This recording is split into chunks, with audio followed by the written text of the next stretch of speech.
Okay, and welcome back.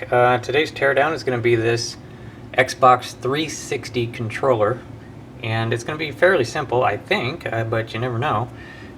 Just want to see exactly what's behind these joysticks, whether they're using rheostats or what, and these throttles here. I'm wondering if if back then they were doing the Hall effect controllers, or if these are just rheostats as well. But we'll find out. And this particular one found it in the garbage. Somebody obviously was throwing this away for good reason. Looks as though possibly they were chewing on it. So one good thing about this one is that it can be a kind of a destructive restore, or destructive disassembly, to the point where I can actually take the components in there apart as well to see how those work, because we don't have to save this. As soon as we're done with this one, the whole thing gets thrown away. So it's just a bunch of screws, regular Phillips screws. So let's get this thing apart and see what's in there. Aha, so I've got all the screws out and it's still not coming apart. And it comes apart all the way around, but not quite right there. And that makes you start looking for the secret screw, and I can see it right there. The secret screw is in there. So you gotta pop through that.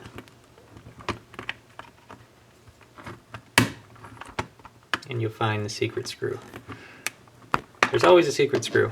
Anyway, I'll get that out and that should do it. Okay, and here we go. Here's a look inside. Now over here, easy to recognize these right off the bat. Let me zoom in a little bit. These are your force feedback electric motors. They've got this weight that's offset on purpose so that it will make the whole thing wobble. And then over on this side you have another one, but it has a bigger weight. So I'm guessing if, say, you're being attacked and you get hit by something, if you get hit by something small, it activates this one. If you hit something big, it hits this one. And thus giving you different levels of force feedback. And I guess if you hit something really, really hard, it probably lights them both up. And that explains that. So then here, this is your throttle. And of course you have two of them. That was what was on the front of the controller. And it is not Hall effect. There's a little rheostat right there. So this is the older technology. And when you hit the throttle, it pushes that whole lever system there and just turns the rheostat.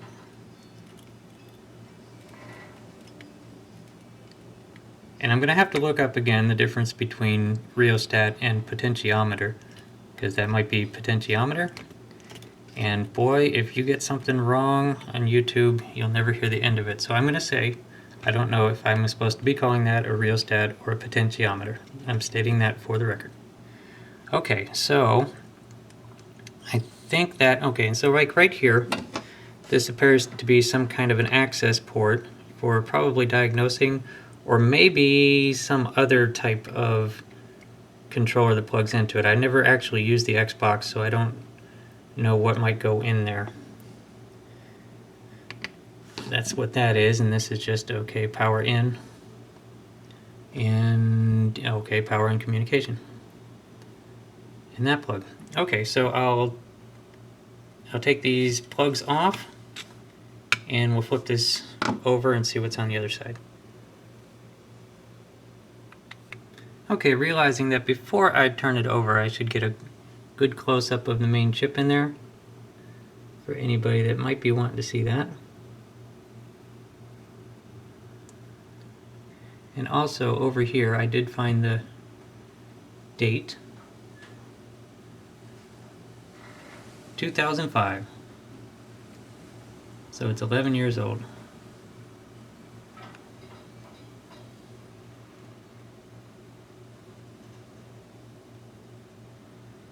Definitely specific Xbox chips.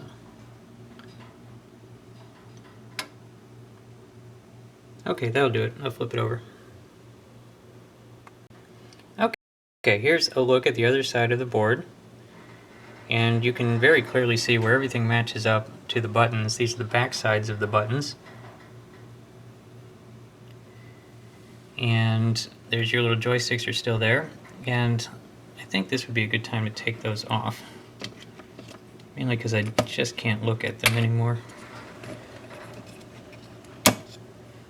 There we go. And underneath you see you do have the double rheostat X and Y axis in there, where go up and down, it turns that one right there, and left and right it turns the other one over here. And then there's a button as well you can press on both of them. And so that's how those work. And yeah, I'm thinking I want to pull one of those apart as well, but we'll see. Now the buttons here, I haven't quite figured these out. These are the back side of the buttons, and you can see you have two sides here. And I imagine that is the circuit that is broken. When you press the button right in the middle, these are not domed. I've been pressing on these that nothing clicks or so on. I think that the back of the button there, when you press down, because it's up there in that rubber piece, when you press down it comes level with the board. And I suppose, I don't know what type of material that is, it feels kind of spongy. I'll show you here.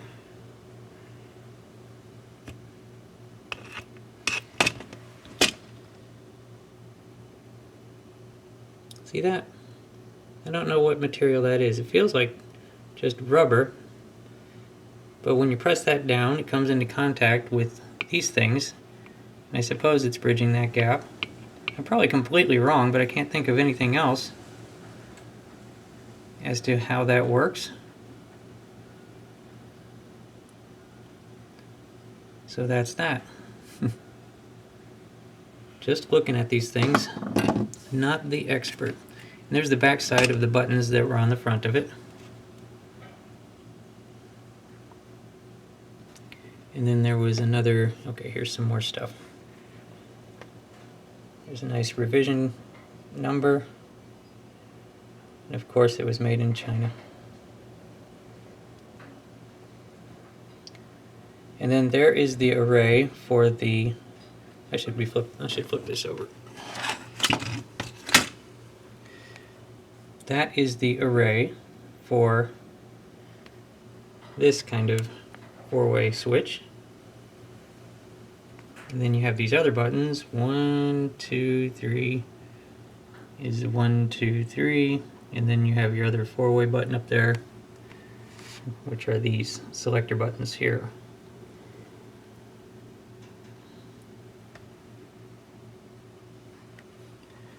So I'm going to see if I can get that Xbox button off of there. So I'm going to keep anything, I want to keep that.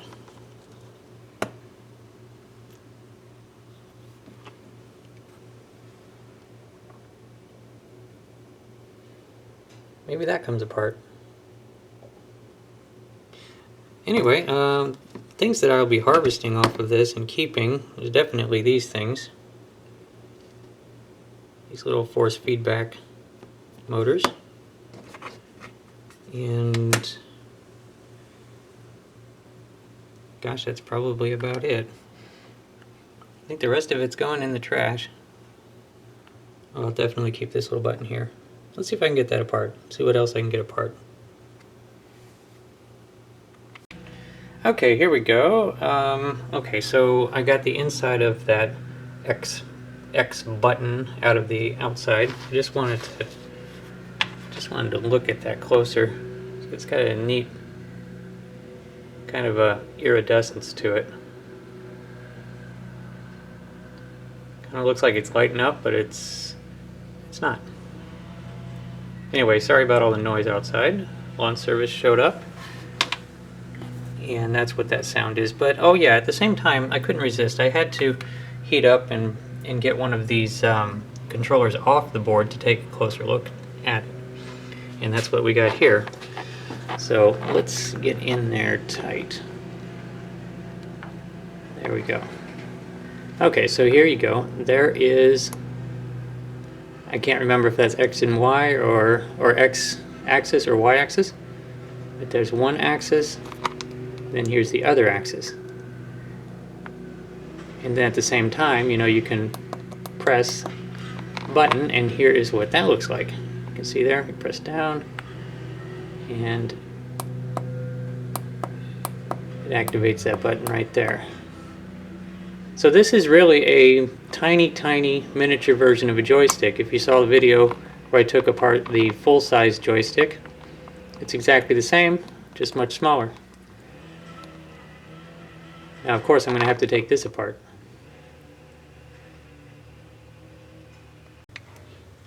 Okay, so I got the controller box open, and let's take a look around there.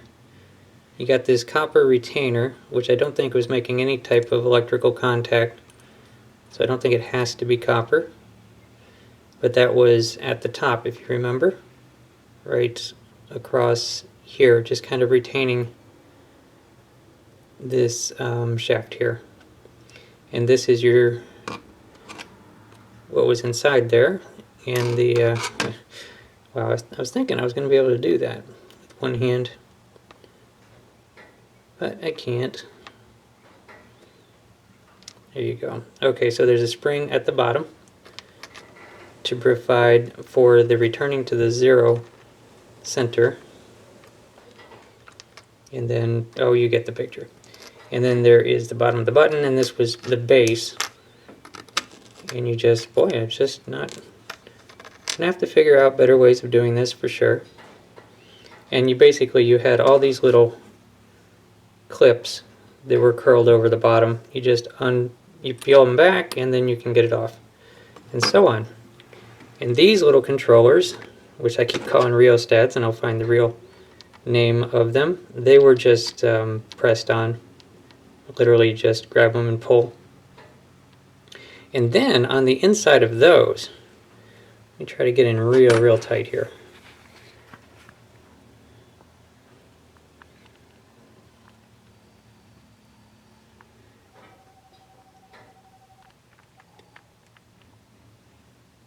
So this is what you have inside of those. Got your little contact points. I'm gonna have to find, there we go. Okay, your little contact point, as it travels around, there they are right there. Actually, sorry, my bad, at that angle I couldn't quite see what was making the contact, but that is definitely what's making the contact right there.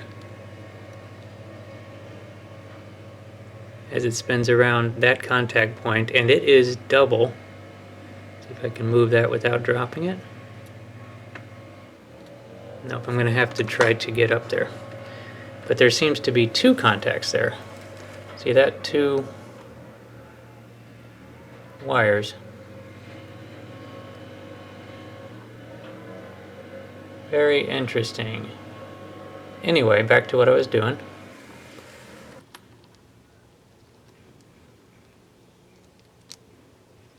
Very delicate. Where is your contact point? Anyway, whichever contact point is making contact, it travels around this circle here and returns a value based on the distance between the contact and where it is. This contact and where it is. And that is how those, and boy, I believe I remember hearing an electrical engineer saying that that is carbon but I don't know that for sure, and I'm stating that very clearly. I don't know that for sure. But if you've ever seen these little things, and we're talking tiny, I mean, this is tiny, tiny, tiny. But that is a look inside there, and I guess that wraps it up for that. I believe I've shown everything. Pretty complicated, but that's 10 years old, of course. Today's standards, just for reference, I brought out my newer one. This is a Logitech wireless one. It's got to be laid out somewhat similarly, but I have a feeling that these controllers here are working upon Hall effect, and I don't know about these. Maybe these two. I don't know. Maybe I should take this apart. Sooner or later I will, but this has been the Microsoft Xbox 360 controller, and a good look at it. And it sure was interesting. Anyway, I appreciate y'all watching, and y'all have a good one.